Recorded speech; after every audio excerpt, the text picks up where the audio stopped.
Дэлхийн монголчууд хэмжээл радио 88.3 дэлгэн дээр сүгэд харуулаас сонсож байгаа хэрхэм танд өглөөний мэндийг хүргэе.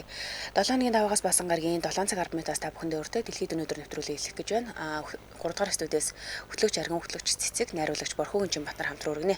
Өглөөний мэнд дэргүү сайхан амарсан уу? Өглөөний мэнд цэцэг сайхан амарсан. Сайхан амарсан уу? Сайхан амарлаа. За манай нэвтрүүлгийн хамтран ажиллагчаар өнөөдрийн дугаарт химийн шүтгтэй хоол идэхэд хүндрэлтэй байна уу?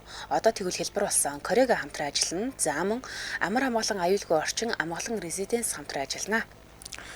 За өнөөдөр 2025 оны 5 сарын 7-ны өдөр тохиож байна. Өнөөдөр он гараа 127 дахь өдөр.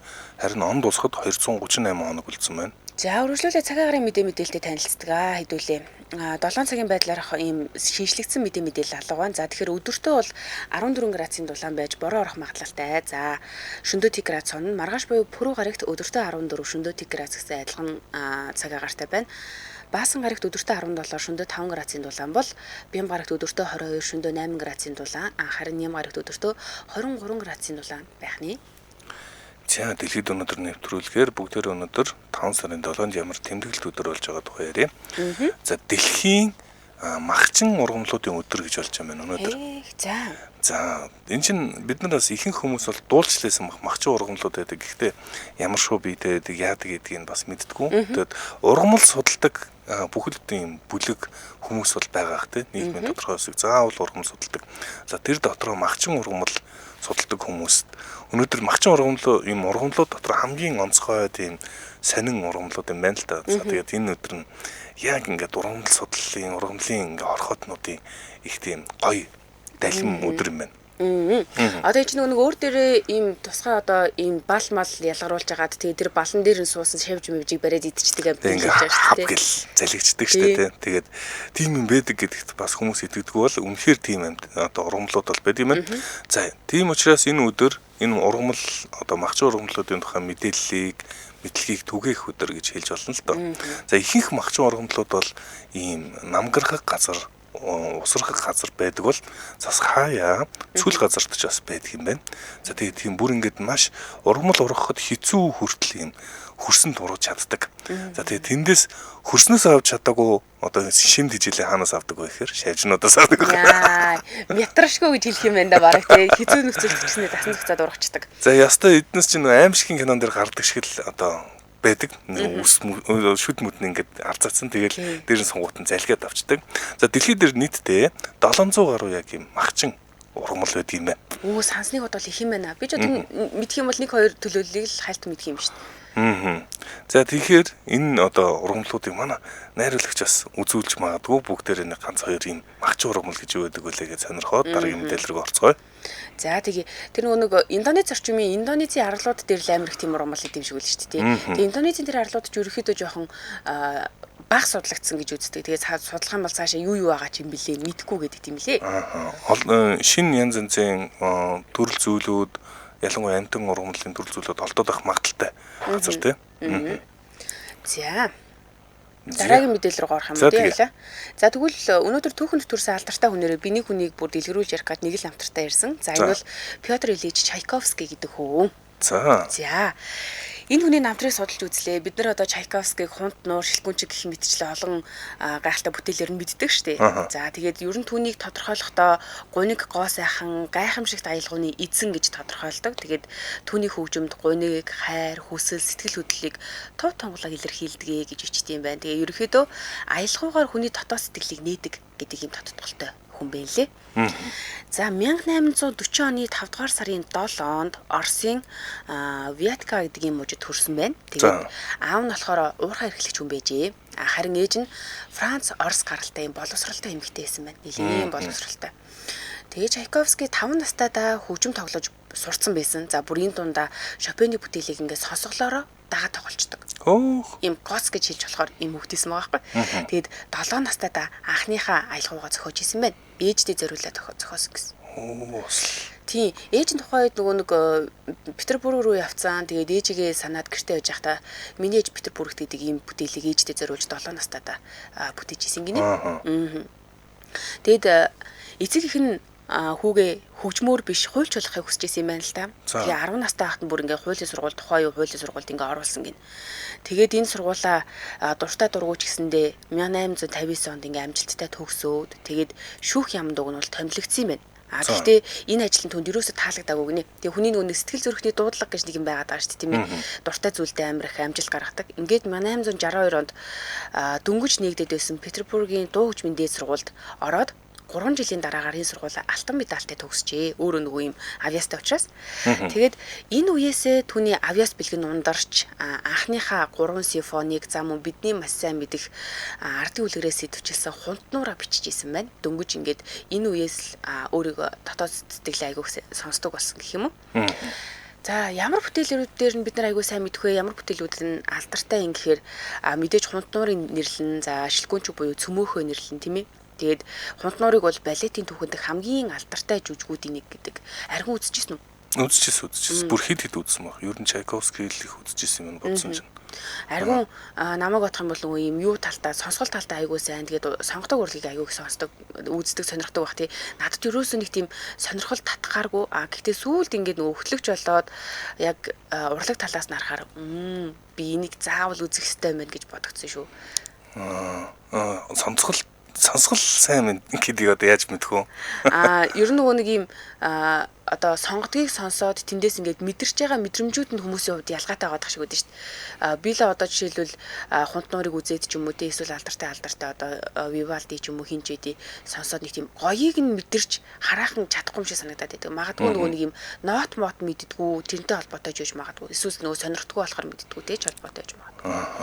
Заастаа сайн мэдгүй. Гэхдээ ер нь бол Чайковский бол ёстой жинхэнэ сонгодгуудын нэг. Ер нь олон хүмүүсээс хамгийн шилдэг хөгжмийн зохиолч хэн бэ гэд өөрсдөр нь чигсах. Энэ ер нь ингээд сонгодог хөгжим сонирхдаг хүмүүсийн дунд их гоё асуулт тахгүй.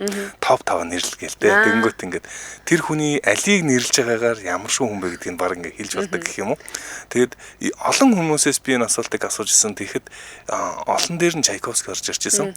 За миний хувьд Чайковский топ 5 байсан. Яг ингээд эд хөгжим тоглодог гэх юм уу сурдаг байх үед л үнэхээр надад үлгэрийн юм шиг тийм мэдрэмжийг төрүүлж чаддаг цорын ганц хөгжмийн зохиолч Чайковский гэсэн. Гэхдээ сүүлд арай илүү өөр тийм хүмүүсийн сонирхдаг. За одоо 5 нэрэлтэй яригна. За миний хувьд номер 1 Бетховен.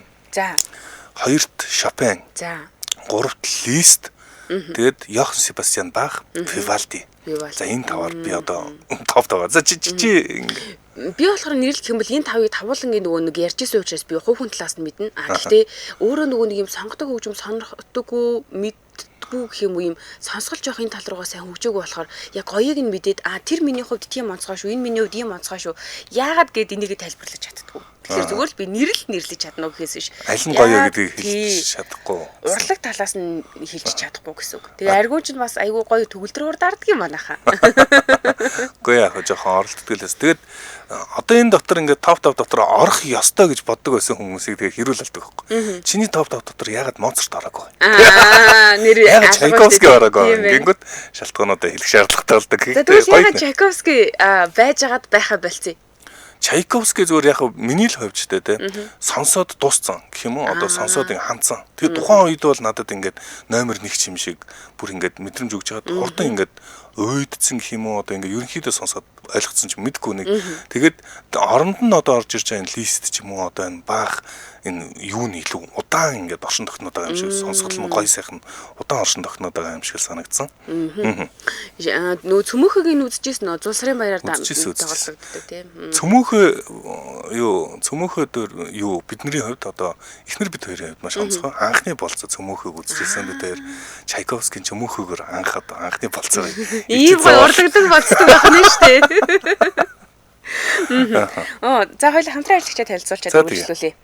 За нэвтрүүлгийн хамтран ажиллагчаар хиймэл шүдтэй хоол идэхэд хүндрэлтэй өнөө тэгвэл одоо хэлбэр боллоо гэсэн үрэтээр Кореагийн хамтран ажиллана. За ер нь хиймэл шүдтэй хүмүүсээр харьцан байгаа хүмүүс их бас зовиртой байдаг юм байна. Тэрийг магадгүй хэлэхгүй ч байдаг гэж магадгүй ойр хавь байгаа хүн. За мөн та бас өөрөө хиймэл шүд зүгээд тэрнээс үүсэж байгаа жишээ нь бойл хүндүрлэх асуудал байна. За хоол идэж чадахгүй асуудал байна. За хоол идлээ ч ингээд шүдний завсар хоол идчихдэг учраас учиргүй ингээд идэж чаддаггүй хамаагүй идэж чаддаггүй гэд түмэн бас асуудалтай байдаг. За энэ асуудал бол одоо ерөөсөө асуудалгүй болсон. Яг тэгэхээр Корега энэ асуудлуудыг таны асуудлыг шийдээд өгөх нь. Би ер нь бүх цаг үеийн хамгийн турхай байсан үе гэхээр миний нөгөө нэг юутай үе юм бэ лээ. Шүдний аппараттай. Баг хоол иддэг гэж. Баг хоол иддэг. Тэгээд шүдний аппараттай болохоор хангалттай санаж ажиллаж чадахгүй мах цаачаа айгүй хэцүү шүү дээ. Ингээд шүдний аппаратны завсраар орчин. Тэгээд ингээд шүдний завсраар орчин. Тэгэнгүүт юунаас нь болоод хоол баг идэд идэг гэсэн гэхээр баг бутлаад ах юм бол хотоодонд очиод айгүй хачаал өгөөд идэм билээ. Тэгээд тэрнээсээ болоод айдснасаа болоод хүн айгүй баг иддэг болчдөг. Идэх гэдэг хүсэлэн байсан ч гэсэндээ за төв гээд ингээд болчдөг ч юм уу тий. Гэх мэтчлэн ийм асуудлууд аягүй тулгард юм билээ. За тэгэхээр энэ асуудлуудыг Корего мэдээж шийдэж өгч байгаа. Корегогийн шинэ бүтээгдэхүүнүүд гарсан билээ. Эдгээр нь үнэхээр гоё санагдсан. За мэдээж яг Корего гэдэг энэ бүтээгдэхүүн бол дотроо дөрвөн төрөлтэй, гаатай, сэнгэнсэн, амт юусаа агуулаагүй, буйл хамгаалагч гэсэн ийм дөрвөн төрөлтэй байдаг. Тэгээд буйл хамгаалагч нь болохоор хиймэл шүд буйлны хооронд ингээд хамгаалтын болон цочрол шингээх давхраг үүсгээд өчтдөг учраас буйлны мэдрэг байдлыг багасгаад зажлах үеийн даралтыг бууруулж өгдөг гэж байгаа. За тэгвэл нүүн шинэ бүтээгдэхүүнүүд нь их сайхан санагдсан. Яагаад гэхээр Корего Max Seal гэдэг энэ бүтээгдэхүүн жишээлбэл байгаа. За энэ болохоор хиймэл шүд болон шүдний завсар хоолны үйлдэгдэл орохоос 5 дахин илүү хамгаална гэж байгаа. Нөгөө шүдэнд орсон мах гэдэг чинь хүний хамгийн нэг муухай хийцүү дотор харцгаанаас зүйл өгдөг шүү дээ. Нэг юм мухайч мэдрэмж төрүүлдэг ингээ авчих юмсан ч гэдэг нэг юм сонирн байгаад байдаг. Тэгвэл хоолны үйлдэгдэл орохоос 5 дахин сэргийлдэг ийм Корего Max Seal гэдэг бүтээгдэхүүн байна. Тэгээд хушуу нөгөө нэг ийм илүү нарийнхан болцсон учраас хиймэл шүдний бүх хэсэгт нь жигд төрхөх боломжийг олгодог бат бөх удаан барих юм зориултаа байдаг юм байна. За тэгээ Корего биоформула гэж бас бүтээгдэхүүн байгаа. За энэ хиймэл шүдээ ариутгах зорилготой гэхүү цэвэрлэх зорилттой шахмал таблет гэдэг. Зүгээр л шахмалыг бүлээн усанд аяганд одоо уусгаад дотор нь хиймэл шүдийг 3-5 минут болоход болоо. Ерөөсө цэвэрхэн болчихно гэсэн. Тэгэхээр хамны эвгүй үнэр үүсгдэг бактерийг 99% устгадаг.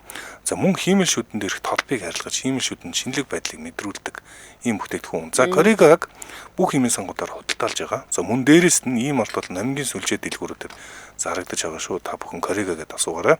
Шүдний таг нэгээд фэйсбүүкээр хайх юм бол аль бисны фэйсбүүк пэйж нэгээ лайк дараад дэлгэрэнгүй мэдээллийг авч аваарай. Бүх дэлгүүрүүдээр байгаа мэт чинь худалдаж авах боломжтой болсон. Тэгээ ерөнхийдөө нөгөө хиймэл шүдтэй хүмүүс энэ мэдээллийг сонсож амжаач уу амжаагүй ч ер нь манайхан сонссон тэгээ ойр тойромд чи юм хиймэл шүдтэй хүн байдаг бол энэ бүтээгдэхүүнийг нэг бол худалдаж авч өгөөд эсвэл ингээд юу яагаарай. Зөвлөөрэй. Би бол имэдээ энэ шүд цэвэрлдэг шахамлыг нь авч өгмөр санагдсан. За баярлалаа манай нэвтрүүлэгтээ хиймэл шүдтэй хоол идэхэд хүндрэлтэй байсан бол одоо болсон хэлбэр болсон Корего хамтран ажиллаа. Баярлалаа.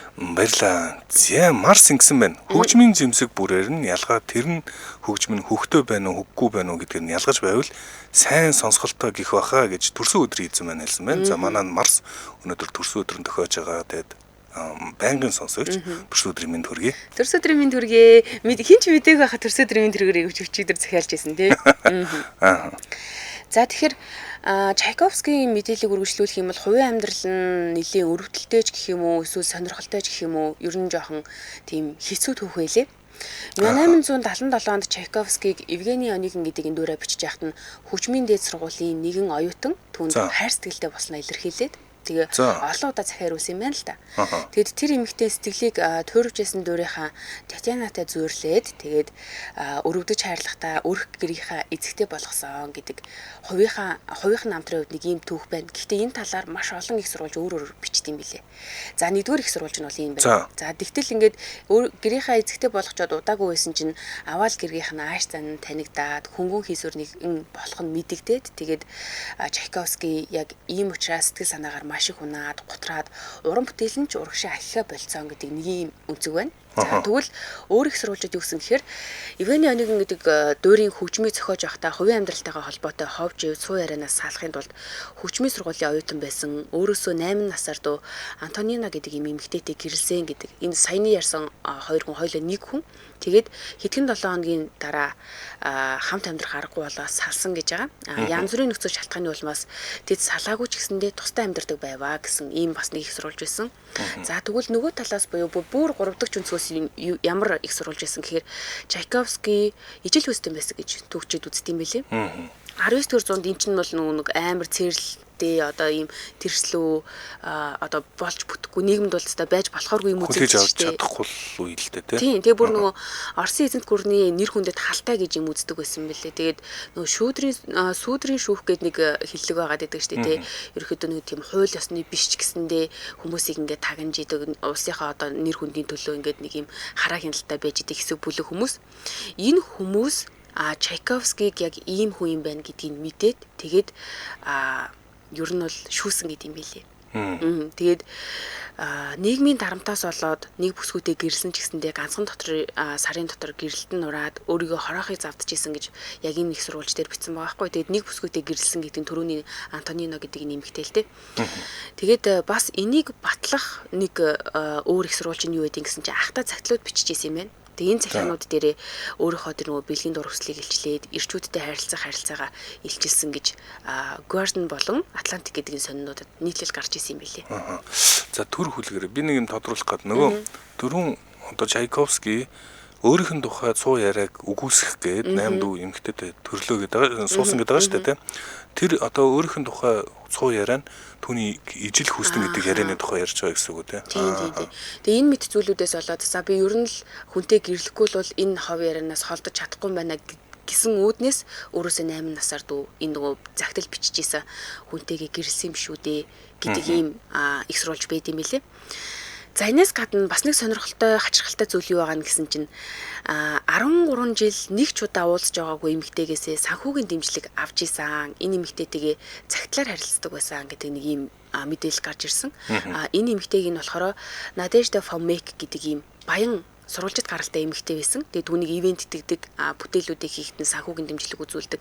Энэ хоёр бие биендэд уралцсан ч гэсэндээ уулзахгүй байх гэрээ хийжсэн юм байна. Хоёул ерөөс амьдралдаа уулзахгүй шүү. Дандаа цагтлаар харьцдаг. Тэгээд нэг хүнтэй 13 жил цагтлаар харьцна гэдэг чинь нэлээд ортуудаа хугацаа гацд тий. Тэгээ би нөгөө ийм сүүлийн үед ингэж яриад байгаа long distance relationship буюу нөө зайнаас харьцах харилцаа гэдэг. Үерхэд өгдөг хосууд хоорондоо хоолойгоод уулзч чаддгүй. За ийм зүйлийг чи би одоо сүүлд сошиал медиа үүснээс хойш байдаг гэсэн чинь бүр эртээр Чайковский 100 хэдэн жилийн өмнө бас байсан юм яста сонин. Харин тий сонирхолтой зүйлүүдийг яг нөгөө намтрын уучи хад их гарч ирд юм бэлээ. Тэгээд 1893 оны 10 дугаар сард одоо хамгийн сүүлийн симфони тоглуулчаад тэрнээсээ хойш 9 хоногийн дараа Чайковскиг гинт нас орсон гэдэг. Гинтхэн биеийн байдал нэрүүлсэн. Тэгээд түүний өхөл бол маш олон янзаар тайлбарлагдаж бичдэг. Тэгээд шалтгаан нь яг албан ёсоор бол холиор гэж үзсэн байт юм лээ. Холиороор гэхдээ амиа орсон байж магадгүй гэдэг олон тамга байдаг. Олон жилийн турш яригцаар ирсэн байна. Тэгээд зарим судлаачид болохоор хүйсийн харилцааны илчлэгдэхээс сэргийлээд сүүдрийн шүүх түүнд амиа хорлохыг тушаасан гэж ингэж үздэм билээ. Тэгээд түүний амьдрал нэг тийм хувийн амьдралын хувьд жоохон гонигтай юм шиг өөрийгөө илчилж ингэж яг өөрийнхөө байж чадаагүй юм шиг санагдсан. Тэгээд нэг сонин зүйл байх юм бол ер нь өөрийгөө маш их шүүдэг, өөртөө маш хатуу ханддаг хүн байсан юм байна. Жишээлбэл өөрийнхөө зохиосон бүтээлүүдийг дахиж сонсохоос үнэхээр айдаг. Үнэхээр айдаг. Тэгээд энд нь ямар нэгэн алдаа гарчих вэ? Нэгээ дахин би ингээд засварлах шаардлагатай болчих. Надад таалагдахгүй байх вэ гэдгээс маш их айдаг. Ийм сэтгэл зүйн онцлогтой хүн байсан байл. Энэ цөмөөхөг бүтээчээд тэгээд цөмөөхөөс ичээд ерөөс олигтой болохгүй байх гэж боддог байсан гэж ярьдаг шүү дээ. Тэгээд өөрийнх нь ийм юу байхад амьд байхад энэ цөмөөх нь газар аваагүй. Өөр хожмоо энэ цөмөөхөд ил одоо бол цөмөөхөг орог хамгийн алдартай дуур балет гэл нэрлэл цөмөөхөө шууд толгойд орж ирж байгаа. Тэгтэл Чайковский бол яг өөрийнхөө цөмөөхөг тийм амжилттай болно гэж бодоочгүй байсан. Нас орсныхын дараа нь алдалт гарсан гэдэг. Тэгээ 53 наслсан юм ба штэ тий. Тийм байлээ. Тэгээд шүүдрийн шүүхтүнд амиа орлогыг тушаасан байж магадгүй гэдг нь яг түүнийг нөгөө ингэж хайрлаж бишэр сонсдог хүмүүсийн хувьд бол айгүй гонигтай ийм зүйл болж байгаа. Тэгээд яг сүүдрийн шүүх гэдэг нь тэр нь харин нөгөө түрүүний яриадсан Оросын хаан тулс чинь нөгөө нэг нэр хүндээ хамгаалахын тулд нөгөө хууль ёсны шүүгч биш. Гэхдээ нэг хэсэг бүлэг юм язгаартнууд нэгтчээд ингээд нэг юм чи нэг улс орныхоо төлөө юм хийх гэдэг чи ингэх гэдэг. Манайх нь фэйсбүүк дээр цаазал үлэг гэдэг. Бараг тийм шүүгч дөө. Тэрийг л тэгж нэрлээд ах шиг байгаа юм. За. Хоёулаа дэмжээ ажигчтай танилцуулчаад өргөжлүүлье. Улаанбаатар хотод 7 цаг 31 минут болж байна. Сонгоны арханд өрвийн татврын эхлэлтээс дэмжээ ажиллаж байгаа. Авто тээврийн болон өөрөө явагч хэрэгслийн албан татварын хугацаа 5 дугаар сарын 31-ний өдөр дууснаа. Эргэн та автомашины татвараа хуулийн хугацаанд төлж барагдуулахыг зөвлөж байна. За мөн та тээврийн хэрэгслийн татвараа төлөхдөө хүссэн цагтаа баримт бүх банкны интернет банкны аппликейшнийг ашиглаад за мөн эсвэл Smart Card Segment гэсэн сайтыг тээврийн удирдлагын нэгдсэн систем болох e-taxi MTA Segment гэсэн энэ сайтаар орж за мөн гэрээ киоск гэдэг энэ төхөөрөмжийг ашиглаад төлбөрөө төлөх боломжтой. За ингээд манай нэвтрүүлгийг сонгоны архын дүүргийн татварын хэлц дэмжиж ажиллаа. Баярлалаа. Баярлалаа. За би өнөөдөр 2 гайхамшиг ярина. За тэгээд нэг бас тийм сонирхолтой түүх бэлдэж ирсэн байна. Тэгээд эхнийх нь 2018 онд Алабамагийн гайхамшиг гэдэг зүйл тохиолдож исэн байна. Тэгэхээр Америк нэгдсэн улсын одоо мужи Алабама. За энэ Алабама мужийг бүгдээ Forrest Gump-ийн шиг санаж байна. Forrest Gump-аар нь илүү сайн мэдэх бах тэ. 2018 онд 5 сарын 7-нд за би эхлээд ингийн түүхийг эхлээд яриа. Манай ингээд энд Алабамагийн гайхамшиг гэж болсон. Тэгээд Трентон Маккинли гэдэг ийм хүү 2018 оны 3 сард одоо машинд чирэгдэж явж байгаад хүүхдүүд чинь ингээд сахилгуудаад машины чиргүүл дээр суудаг шүү дээ. Ингээд найзуудтайгаа машины чиргүүл дээр сууж явж байгаад нэлийн хурдтай машин чирэж явж исэн юм. Чиргүүл нээлт задгаа. За ингээд явж байгаад маш хурдтай явж байгаа донслсон чинь донслогоон дээр нь одоо чиргүүл нь хөмөрч байгаа юм л да.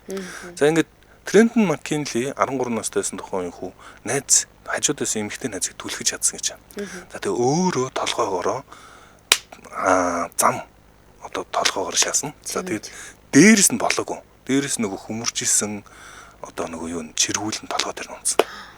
За ингээд Трентон Маккинли ээж аав нь сандралтаад одоо төргөн тусламж дуудаад очисон чинь Трентон Маккинли амьсгал хурааж байсан. Зүрхэн зогссон байсан.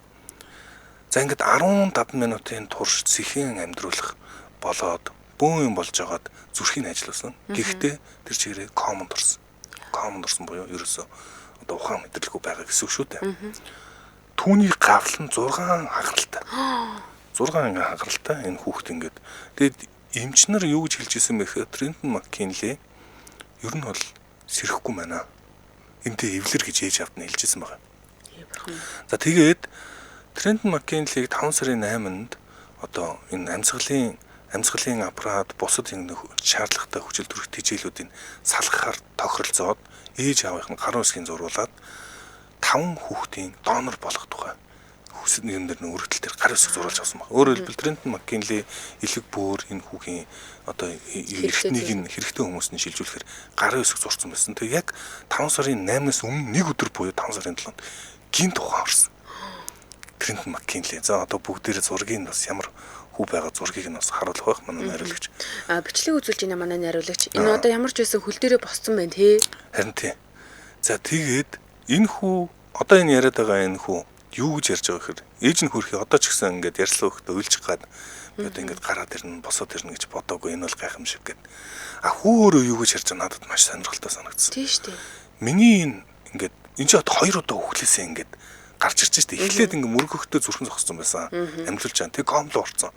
Комло ороод ер нь найдваргүй гэж яагаад тэгж яагаад ухаан орцсон. Ерөөсөө эмчнэр ямар ч найдваргүй гэж бодсон чинь 5 сарын 7-нд 2018 ангуурууд босч ирээд нүдтэй ингээ нэг ухаан сэрэгцсэн. Гэтэ комонд байхдаа эргэн тойрныхоо хүмүүсийн яриаг сонсч ирсэн баха тий. Одоо өстой сайн мэдгүй. За одоо энэ харалж штэ энэ хүү. Одоо ингээд гавлан 7 хэсгээрээ цуулцсан гэдэг байгаа нь бас аимшигтэй хүнд бэртэл авсан. За тэгээд ийм хүнд бэртлээс амьд гарна гэдэг бол болон ер нь бол хүн итгэхэд бэрх. Гэхдээ Трентон Маккинли юу гэж хэлсэн бэхээр миний энэ амьд гарсан зүйлийг би өөрөө ч тайлбарлаж чадахгүй, энийг тайлбарлах бурхан л тайлбарлаж чадна гэж хэлсэн. Би бурхантай л холбож тайлбарлана буюу одоо бурхан байгаа тулдаа би энэ амьд гарсан гэдэг утгаар нь энэ хүү тайлбарлсан байлээ. За тэгээд энэ ч одоо 2 удаа хүүхэд босоод ирсэн хүн гэдэг чинь бас бидний хараагүй үзсэн ч юм уу маш сонд уус уух хувьтай байгаа. За тэгээд Трентон Маккинлиг би сүүлд ер нь энэ хүү одоо яаж байгаа болоо ямар байгаа болоо гэж сонирхоод хайгаад олоогүй. Гэхдээ гайгүй байгаа юм шиг үлээ. Гэхдээ шууд мэдээж хэрэг зүг зүгээр болчоогүй юм чи нэлээд биеийн хувьд ингээд хэцүү хүндрэлтэй эргэн сэргэн засар одоо сэргэж байгаа би энэ. Гэхдээ энэ ярьслага өгч явахд бол ярьслага зүгээр ингээ өгөөд ингээ яриад одоо босоод ирсэн хүн яриад байгаа. Тэгэхээр нөгөө хил ярианы хувьд ч гэсэндээ гайгүй тий. За тэгээ 2 удаа одоо үхэлтэд нүр тулсан энэ одоо хүү 5 сарын 7-нд 2018 онд сэргсэн одоо энэ үйл явдлыг Алабамагийн гайхамшиг гэж нэрлэдэг юм байна. Энийг л гайхамшиг гэхгүй л өөр юу гайхамшиг гэх вэ тий? Гэхдээ хүний юм гэдэг чинь ингээд босоод ирнэ гэдэг бүр ингээд санаанд оронгүй ээж аваасаа сэтгэлгүй амар хэцүү байсан баха тий. Одоо тэр нэг яг шийдвэрээ гаргаал за 5 сарын 8-нд одоо амьсгалын аппаратыг салгая да гэдгийг шийдвэрээ гаргах тэр ээж авд ямар амар хэцүү байсан. Хүүгээ явуулсан байгаа. Тэр чинь 2 удаа явуулсан байгаа. 2 удаа явуулсан байхад босоод ирсэн гэхээр нөгөө талаар бас их одоо яасан байх гэж бодож байна. Их жад жаргалтай юм уу баяртай байсан болов уу гэж бодож байна. За ийм трендэн хиний за нэрийг би дахиад марцсан. Тренд Маккинли гэдэг юм гайхамшиг байгаа. За дараагийн бас мэлцэн бас нэг гайхамшиг гэхүү бас нэг сонирхолтой түүх надад байна. За Мартиникийн гайхамшиг гэж 1902 онд болж исэн юм байна. За бүр Мартиник. За Мартиник гэж юу юм бэ гэхээр Карибын тэнгист байдаг тийм гайхамшигтай үзэсгэлэнтэй арал байдаг. За энэ одоо Мартиник гэдэг арал дээр ер нь 30,000 хүн амьдардаг. За тухайн үедээ энд байдаг Мартиникийн одоо Францын эзэмшил юм байна л да. Тэгээ Францын эзэмшилд байдаг энэ Сан-Пьер гэдэг одоо энэ тосгоныг Карибын одоо Парис гэж нэрлэдэг. Үзэсгэлэнтэй юм гоё тосгон байдаг юм байна. За энэ Мартиник арал дээр Монпеле буюу за халзан уул гэдэг нэртэй юм уул байдаг. Халзан уул. Тэгээ бүгдээрээ яагаад халзан гэж нэрлэдэг байгаа гэхээр яг ингээд өврөөр нь ерөөс юу ч ургаагүй шал өөр шав шар хувхай байдаг. Одоо харагдаж байна. Яагаад шав шар одоо хувхай байгаа шалтгаан нь энэ бол галтуул. Галтуул дэлбэрсэн үү? Галтуул ингэсэн байгаа. Энэ түүх бүр ингээд бас итгэхэд бэрх заяа. За. Галтуул олон зуун жил ингээд унтаа байсан. Тэгэд 1902 оны 4 сараас эхлээд идэвчиж эхэлсэн юм байна. Гэхдээ тийм хүчтэй идэвчээгүй. Баг багаар ингээл хаяа сэгсэрдэг юм байна. Хаяа тэгэл дэлбэрт нэг юм сэгсэрд байхад нь энэ одоо уулын ойролцоо байдаг нэг одоо уулын бил нураад одоо нуран гүйс гэж ярьдаг шүү дээ. Уул нуран гүйсэд 20 хүн нас орсон байгаа. За ингэсэн чинь нутгийн одоо удирдлагууд юу гэсэн бэ гэхээр манай энэ уул зүгээрээ санаа зовлтгүй. Та нар ингээд бити сандраараа гэж зарласан байгаа юм. 20 хүн хүчтэй тагцч нь. Тийм. Өөрөөр хэлбэл хүмүүс нь ингээд одоо энэ Сент Мартины хүмүүс нь Сен Пьерийн хүмүүс нь одоо ингээд сандралтаад энэ галтуул дэлбэрэх гэдэг юм биш үсттэй гэд одоо ингээд асуусан чинь зүгээр санаа зовлтгүйгээд. Тэгээ яагаад зүгээр санаа зовлтгүй гэж хэлж ийснийг нь тодруулах гэсэн чинь удахгүй сонгуул болгож ирсэн юм байна. Сонгуул болгож ирсэн болохоор хүмүүсийг янз янзын бааны газар авахгүй байх. Ийшээ тийшээ хөдлүүлэн чинь сонгуул явахгүйгээд. За тэгээ бөөн одоо сонгуультай магадгүй мөнгө төгрөг зарцуулсан хүмүүс нь ч юм уу. Тэгээ зардал чирэгдэл дахиад болохгүй тулд зүгээрээ битээс 50 байгаараа гэж хүмүүстэй хэлж ирсэн байгаа юм. За тэгээд ингэсэн энэ түүх нь өөрөө манай өнөөдрийн түүхийн гол одоо дүр нь бол Лужер Сильбарис. Лужер Сильбарис гэдэг хүн нэлээд тийм хил хам татлуудаг агсан цогтуу тавьдаг нэг залуу юм байна л та. За тэгээ ууж цогтуурхснаас болоод хэд хэдэн удаагийн орлогоос болоод эрүүлжүүлэх биш. Бүр шоронгийн ганцаараа хорих өрөөлөө ороод хийцэн байна. Ганцаараа өрөө 5 сарын 7-нд Лужер Барис гэдэг энэ залууг Сильбарис гэдэг залууг авчид хийсэн. За энэ одоо ганцаар хорих шорон ганцаарчсан хорих газар гэдэг чинь ингээд жижигхэн амьсгалах нүхтэй ерөөсөө маш хэцүү тийм ингээд жижиг зайл юм байна л та. За энд ороод энэ чинь нэг тамийн газар руу ороод ирчихэж штэ. Үгүй энэ түүнийг нь амарсан байгаа. Яасан бэ гэхээр 5 сарын 8-нд Монпеле буюу энэ халзан уул дэлбэрсэн. Тэгээ 20 дугаар зууны хамгийн их хүний амьд хүрсэн галтуул дэлбэрлэл гэж үздэг. Өөрөөр хэлбэл ерөөсөө л нэг өдрийн дотор тэр арал тэр чигээр 30,000 хүн тэр чигээрээ өгсөн. Тэр чигээр өгс бүр аимшигтай юм болсон. За тэр дундаас Лужер Сильбарис амьд үлдсэн. Яагаад амьд үлдсэн шалтгаан нь галтуул дэлбэрэхэд энэ юу н агаарт нь тийм хортой хий янз янз болохгүй амьсгалж болохгүй зүйлс тард юм байна л да. За тэгээд энэ нөгөө өөрийнх нь юу л н ороогүй. Нөгөө жижигхэн нөхдөд тэр өрөөнд нь ороогүй. Тийм учраас амьд үлдэж чадсан. Тэгэд өөрөө бараг агсан цогтоо тавьж байгаа амьд үлдсэн. Энийг бас Мартиникийн гайхамшиг гэх нь нэг ч хүн одоо 30,000-ны нэг гэдэг бол маш бага магадлал шүү дээ. 30,000-ны нэг хүн босод бүх ингээд нөгөө арал нь тэр чигээрээ байхгүй болчиход байхад ганц хүн амьд үлдсэн байж тараад байгаа юм. За тэгээд энэ инээгч зүйл уг юм биш. Гэхдээ ер нь гол санаа нь бол одоо хорих шоронд байсан тул амьд үлдсэн гэдэг. Мартиникийн гайхамшиг гэдэг. Бараг арх ууж асан тавьж явж байсандаа бараг дараа нь өөрөө баярлсан баха. Гэхдээ одоо яг яасныг нь бол одоо би хэлсэн үг гэдэр энэ бол олоогүй. За энийг бол түүхэнд бол Мартиникийн гайхамшиг буюу Лужер Силбарес гэдэг залуугийн амьд үлдсэн түүх гэж бас нэрлэдэг юм байна. За нөгөө талаар энэ Монпле буюу энэ халзан уулын дэлбэрэлтийг төсөөлөхөр бас аимшигтай санагдаж байна. Гэхдээ 30 мянган хүн гэдэг амар юм аа. Ерөөсө бүгд төлөгдөж өгсөн хор тутаанд нь хордож өгсөн. Ерөөсө яаж ч амждаг юм бэ? Тэгэхээр газар хөдлөлт гэдэг чинь бид нар одоо нэг халуун лав гарч ирэл алчихгүй бол бусд нь гайгүй гэж ерөөсө биш юм байна. Би зүгээр тийг төсөөлдөгсөн. Над чигч тийг төсөөлдөг юм гэж юу аах вэ?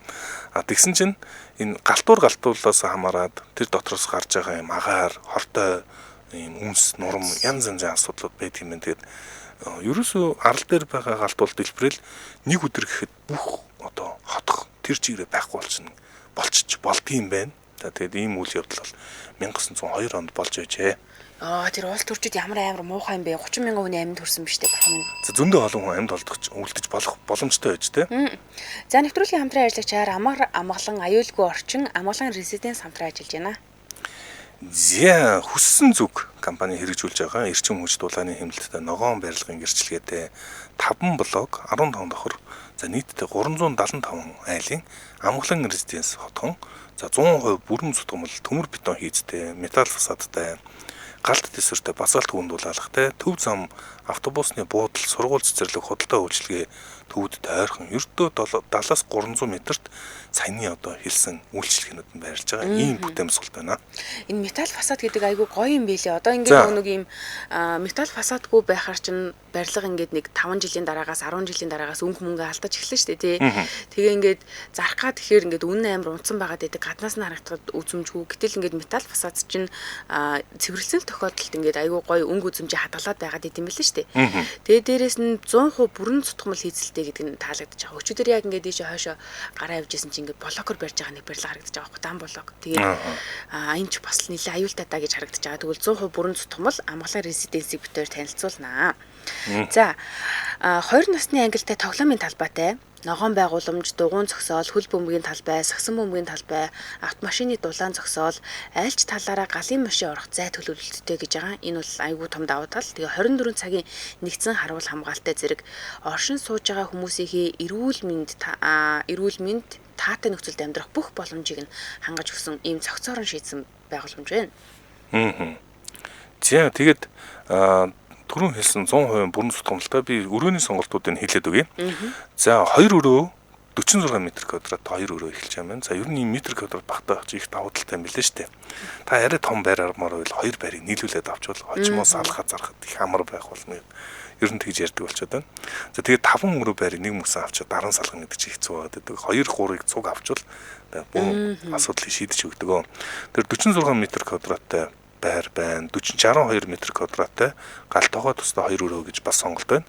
За мөн 3 өрөө 69 м квадратын за 70 м квадратын 3 өрөө гэж 2 төрлийн 3 өрөөний сонголттой байна.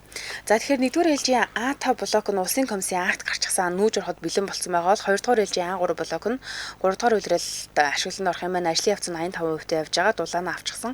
Дотор заслын ажил дээр явж байгаа гэсэн байна. За тэгээ энэс гадна 3-р ээлждийнхаа А1, А2 блокн дээр болон саяны дурдсан А3-ийн блокн дээр захиалга авж байгаа. Тэгээд яг бүрэн энэ хотгон тэр чигээр ашиглалтанд орж дуусах хугацаа нь бол 26 оны 4-р үйлрэл юм байна. За борлуулалтын албаны дугаарыг битээр хэлж өгье. Борлуулалтын албаны дугаар бол 95 тэг 7 77 33 95 тэг 7 99 55 76 тэг 9 77 77 гэсэн дугаарууд байгаа. Тэгээ мэдээж нөгөө төлбөрийн маш уян хатан нөхцөлийг танд санал болгож илээ. Одоо жишээлбэл айлизээр захиалаад авчих боломжтой гэдэг ч юм уу тийм ээ.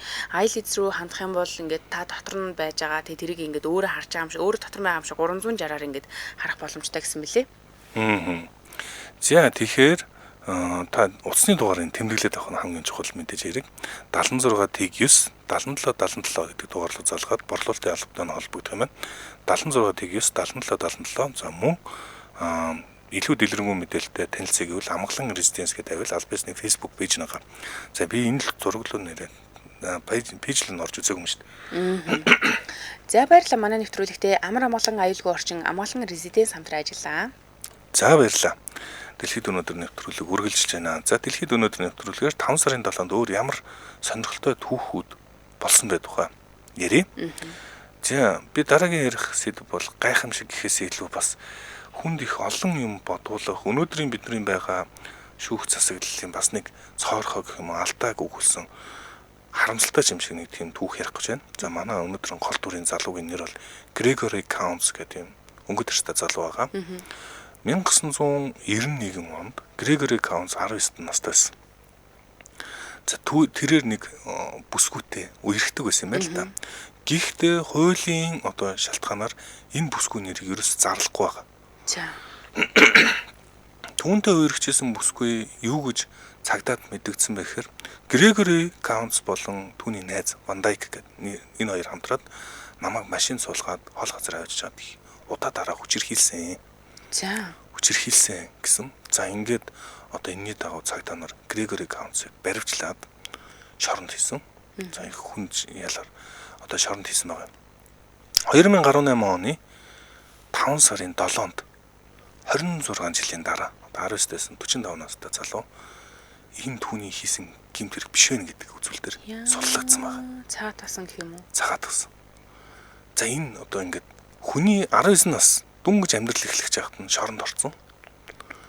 Тэгээ 26 жил одоо шоронд суусны дараа тэр энэ одоо түүнийг буруутгасан эмэгтэй нь энэ жилийн өмнө би энэ асуудлыг худлаа зохиож ярьсан юм а гэдгийг хүлээн зөвшөөрсөн байна. Ямар тийг юм бэ? За энэ тэгэд надад энд маш олон ингээд сонирхолтой гэх юм уу асуучмаар тодруулмаар юм байсан л та чи бас сонирхол асуугаараа. Би тэгвэл нэг юм асууя. Тэр эмэгтэй ямар шалтгааны улмаас тийг худлаа ярьч вэ? Өөрөө ингэж тайлбарлсан.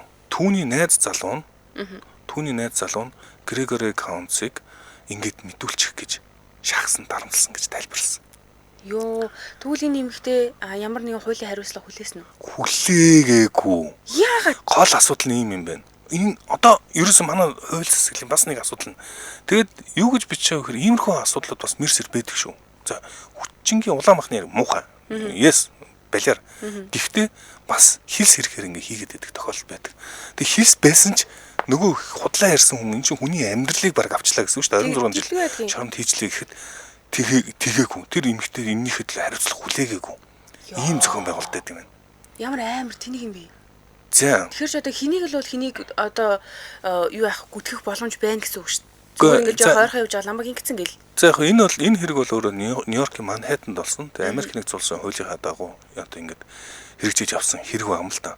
Монголд бас төс дэвтэрл хуультай байгаа. Тэгээд ер нь бол дэлхийд дээр иймэрхүү асуудал бас байдаг юм байна. За тэрний одоо гол хохирогчдын нэг Gregory Counts болж таарсан. За тэгэд Gregory Counts яаж ингэж цагаатгдсан бэ гэдэг түүх нь бас өөрөө сонирхолтой л тоо. Ер нь юм байна. 92 онд хүний ДНХ буюу одоо гений шинжилгээ хийх одоо үрийн шингэж юм энэ тэнд байгаа бодисууд дээр үрийн одоо шинжилгээ хийх тийм технологи хөгжөөгүй байсан. За тэгэд энэ 2000 онд ийм технологи хөгжсөн юм байна. Ийм одоо яг аргачлал хөгжсөн. Гэхдээ хөрхи шорондохоо хүн чи юугаа мэдгэв ийм юм байдаггүй гэж мэдэхгүй. Тэгээ бүр 10 жилийн дараа 2010 онд ийм одоо арга байдаг шүү дээ. Чи надхаараа дахиж шинжлүүлэх хүн. Энэ хугацаанд Gregory Counts өөрийнхөө хэрэг ерөөсөө хүлэн зөвшөөрөг байгаа юм. Би буруугүй. Би буруугүй л гэдсэн баг. Гэхдээ яаж баталгаа мэдэхгүй. За тэгсэн чинь одоо ийм технологи гарцсан тэр шорондохоо чинь мэдээлэл байхгүй. Тэгэд 2010 онд нэг юм хөдөлгөөн байт юм байна. За энэ хилс хэрэгтнүүдийг хамгаалах гэдэг Америкийн хөдөлгөөн энэ өөртөө санал болгосон байгаа. Ийм арга байдгаа ингээд нэг үзүүл яасан гэдэг өргөдлөө гаргаад тэрний дагуу тэр нөгөө хүчирхийлүүлсэн гэдэг эмэгтэй одоо юунаас нь дотоочноос нь авсан тийм үлдэгдэл нь хадгалаас байсан азар. Хадгалахтай энэ чинь ихэнх юм одоо эд мөрийн материал чинь устдад алга болдог. Эсвэл зүг хадгалаагүйгээс болоод алга болчихдог юм. Гэхдээ азар хадгалаас байсан. Тэгээ энэ дээр нь шинжилгээ хийсэн чинь 11 нас орцсон. Магадгүй түүний найз залуу нь одоо яриадсан найз залуугийнх нь үрийн шингэн байсан байж таа. Йоо, амар юм. За ингээд 17 11 оноос хойш ингээд шинжилгээ нь ингээд бас цаг нэлээ авна шүү дээ. 17 онд нөгөө эмэгтэй нь яалтчгүй энэ биш үү шүү дээ гэсэн чинь сандарсандаа хэрэг үлээсэн. Өөрөөр хэлбэл Үгүй харин тийм ээ би энийг ингээд зохиоход хэлсэн юм аа. Гэхдээ тэр хүн ингэж хүнийг шоронд ингэж насаар нь хатаачаад хүний залуу насыг авчиад яаж амьдраад яваад ээж чадаад байна. Өөрөө юу гэж хэлсэн мэхээр би хөөцөлдөх гуйсан. Би хөөцөлдөх гуйна. Би хөөцөлдөх гуйсан гих мэтэр тайлбарлсан байгаа юм. Гэхдээ зүгээр нэг хүний ингээд нэг гүтгэлгээс болоод хүний амьдрал бас ингээд нурж болдго юм бас маш том жишээ нь. За одоо энэ Gregory Counts-ыг харуулж байна. Надаа энэ Gregory Counts-ийн ингээд царай гэх юм байгаа байдлыг харахаар нэг тийм өөдрөгл залуу юм шиг санагдсан л та. Нөгөө цуг энэ чинь найзыг нь цуг гүтгэсэн байхгүй юу? Цуг гүтгэсэн найз нь уйлсан.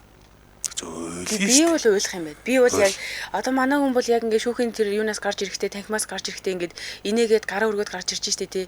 Би бол амар их уйлна.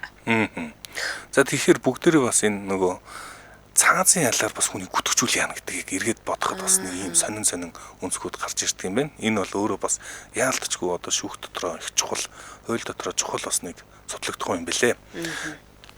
За энэ түрээд нэвтрүүлгийн өндөрлөх цаг болсон байна. Химэн шүттэй хоол идэхэд хүндрэлтэй байна уу гэсэн уриатаагаар хүндрэлтэй байна. Одоо тэгвэл хэлбэр боллоо гэсэн уриатаагаар Корега хамтран ажиллаа. За мөн амар амгалан аюулгүй орчин амгалан резиденс хамтран ажилласан баярлалаа. Сонсогч та өргөжлүүлээд 8 цагаас радио мэдээг үлээн сонсоод 8 цаг 10 минутаас та мэдхүү нэвтрүүлгээр хэдүүлээ эргээд болцъя.